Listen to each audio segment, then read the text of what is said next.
Hello everyone, this is Estella and welcome to vlog. Let me show you guys how to make scented candles. One of my hobbies is making handmade products like soap and scented candles. It is also my way of relieving stress. And I am much more motivated to make scented candles when I am stressed or burned out. Maybe just like today. The aroma of the scented candles makes me feel relaxed and laid back. I am making candles with citronella, strawberry, and jasmine scents. These are my best-seller scents, and actually, these are orders from our wholesalers. I also got orders of citronella candles from the locals here. This is good during rainy seasons where mosquitoes are productive. There is an increasing number of dengue and chikungunya cases here, and the scent of citronella can drive away these types of mosquitoes.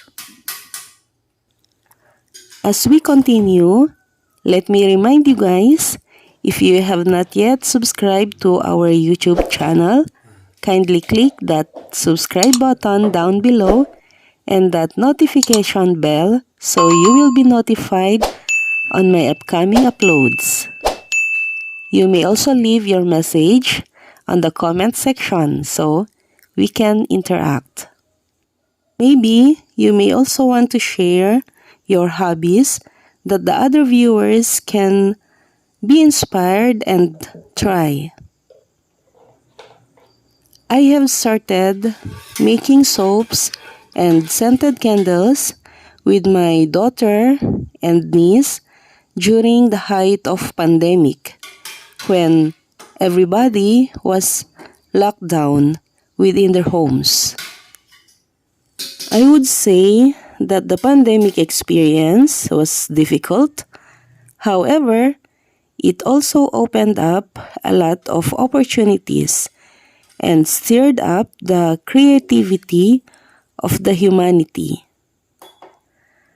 Online selling platform is one of the biggest innovation that was ever created.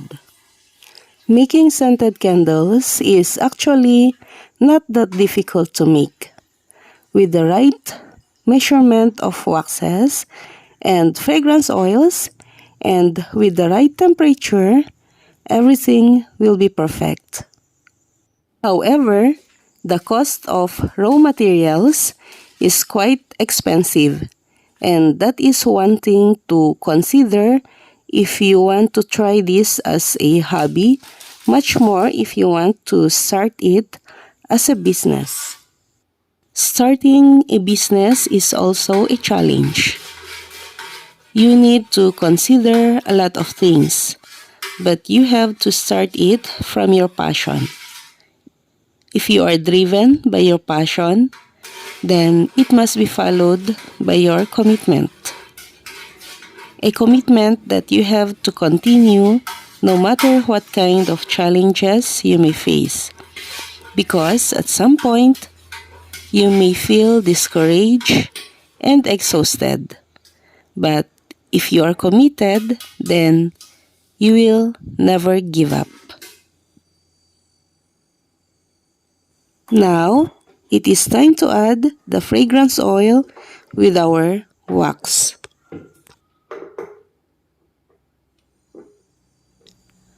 By the way, fragrance oil is the most expensive ingredient in scented candle making, and the measurement is very crucial. You have to know the optimum amount of fragrance oil that the wax can hold in order to have a strong scent when burned. It does not mean that the more fragrance oil, the better, because any excess of fragrance oil after the optimum point is a waste of money because it does not make the scent stronger, but rather it just creates sweat that is prone to creating fire.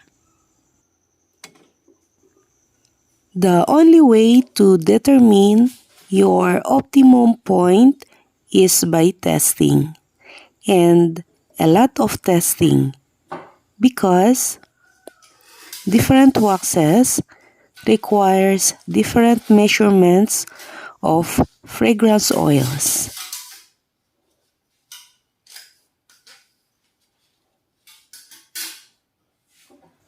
Using this stainless funnel make the pouring very easy and efficient.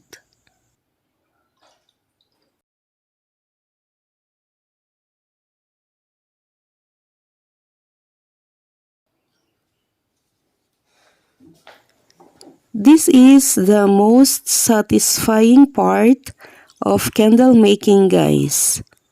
The pouring of waxes inside the jar. The vibrant color adds value to the scented candles. By the way, there are specific colorant for candles. They are in the form of liquid dye, dye powder, or dye chips. Crayons or food colors are discouraged because they are not meant for candles, so it does not bind well.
Look how wonderful the colors are.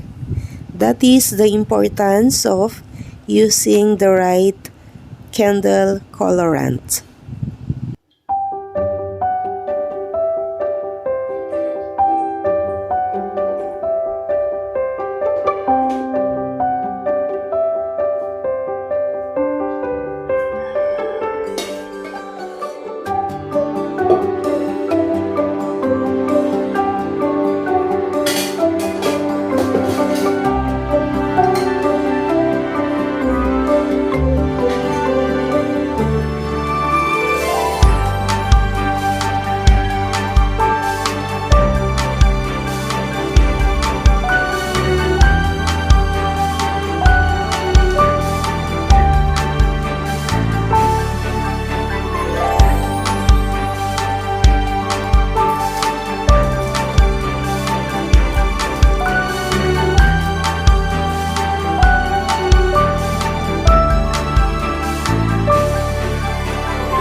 So, we just made a box of scented candles.